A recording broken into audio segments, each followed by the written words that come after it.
Alors je suis revenu de Paris là, et les gens me disaient fais attention, tout ça, la kippa, les trucs. Et bon, Hachem, j'étais toute la journée dans le métro, enfin pas toute la journée, mais je me déplaçais en métro, RER. Et Baruch Hashem, Kiddush Hashem, ça veut dire que vous voyez les gens, jusqu'à que vendredi, non c'était vendredi, on devait commander le Shabbat, et j'ai pris un Uber pour aller chez un traiteur. Un traiteur, c'était pas chez le traiteur lui-même, enfin c'était dans son labo, c'était un ami à moi. Et j'ai pris un Uber, je suis tombé sur un Côte d'Ivoirien, et il me dit, ouais, grâce à toi, je vais pouvoir manger. J'ai dit, ça veut dire quoi? Il m'a dit, non, je cherchais un McDo, tout ça, et dans Paris, c'est un peu galère pour se garer, tout ça. Comme toi, tu vas aller un peu en banlieue, je dis, c'est pas grâce à moi, c'est grâce à Dieu. Il a dit, ouais, t'as raison, c'est grâce à Dieu. Et il a commencé à me parler de Emouna. Il a commencé à me parler de Emouna, de croyance, de tout ça. Et bon, je l'ai béni, en partant, je l'ai béni, il m'a dit merci, tout ça, il était très touché. Je suis descendu à Romainville. Donc c'était à Romainville, il m'a déposé là-bas, c'était où il y a le labo. J'arrive là-bas, je prends ce que j'avais plus ou moins commandé ce que je voulais. Et là-bas, mon ami, tous ces pattes, 90% des employés, c'est ou des cousins, ou des Côte d'Ivoiriens, ou des Guadeloupéens, tout ça. Et chacun, il est responsable d'une unité, on va dire, au niveau du manger. L'autre, c'est la viande, l'autre, c'est le faire le pain, l'autre, c'est de faire les salades. Chacun, il est responsable. Quand je me suis assis avec mon ami, il y a un de ses employés, un cousin, il vient et tout. Et il me dit, je t'en supplie, Rachel, fais-lui une bracha. Ça fait 6-7 ans qu'il est marié, il n'a pas d'enfant. Alors, j'ai dit, bon, comment il va prendre la bracha? C'est-à-dire, je viens, je lui fais avec un kippa, un chapeau. Et je lui ai dit, bon d'accord, je lui ai fait une bracha en hébreu. Et le type, il était touché, à la fin il m'a dit, Inch'Allah, Inch'Allah. Et après, ça ne s'arrête pas là, parce qu'après je suis descendu dans le labo. Il était en train de préparer les chalotes, donc je devais prendre des chalotes. Et donc je suis tombé sur ce type-là de Congo.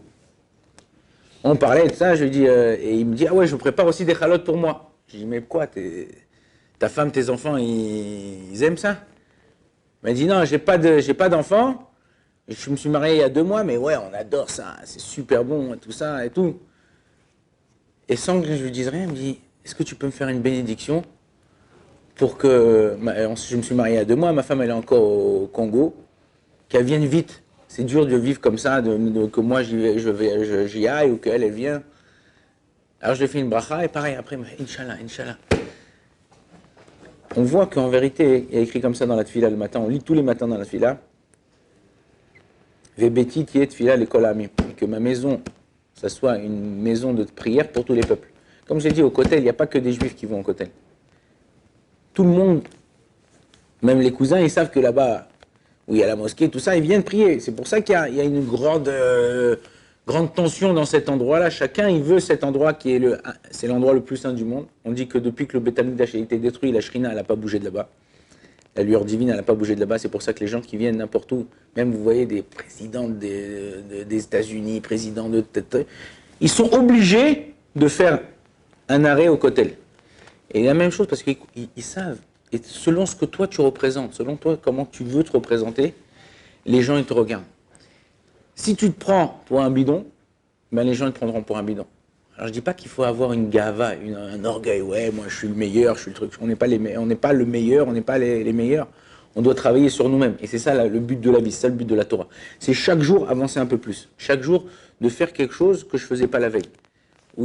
Mais non, quelque chose, ça veut pas dire de faire des monts et merveilles, mais faire des choses que hier, je ne faisais pas, d'être un peu plus meilleur que la veille.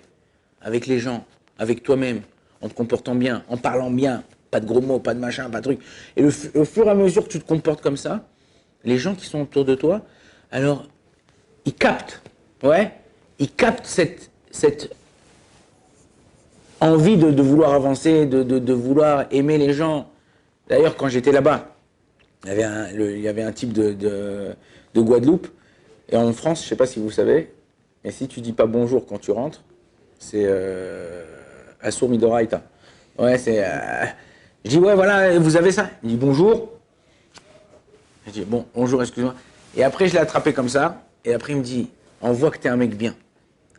C'est-à-dire qu'en vérité, il faut savoir que c'est toi qui crée l'ambiance où tu es. Faut pas dire que tu arrives dans une synagogue, tu arrives dans une yeshiva, tu arrives dans un boulot. C'est quoi ce machin, c'est quoi ce truc, c'est quoi ça? Non. C'est pas la yeshiva, c'est pas la boîte qui fait la personne qui y travaille, c'est la personne qui y travaille qui fait la boîte. C'est la personne qui est là, qui fait l'endroit, qui crée cette ambiance. Donc c'est à vous de créer ça. C'est à vous d'être là, d'essayer de faire le maximum pour pouvoir donner et donner envie aux gens. Parce que les gens, ils vous regardent. Alors ils vous regarderont dans le bien si vous êtes bien, et ils vous regarderont dans le mal si vous êtes mal. Donc notre but à nous, c'est comme ça, d'essayer d'avancer, d'essayer de regarder, changer de lunettes, de regarder d'un bon œil les gens qui nous entourent. Ah, on a des galères, ah, il y a des trucs qui vont pas, il y a des trucs on n'arrive pas, et puis tout d'un coup, il t'arrive quelque chose que ça ne devait pas t'arriver. Ouais, mais c'est pas grave. Ça, c'est pour te tester, voir comment tu vas réagir. Voir comment toi, tu vas appréhender la chose. Si tu appréhendes la chose bien, je te garantis que la chose, elle se passera bien. Mais si toi, tu dis, ah, bien, j'en ai marre, vas-y, ça me prend la tête, vas-y, jette tout, je m'en fous, j'arrête, hein. Ben, tu vas aller de descente en descente.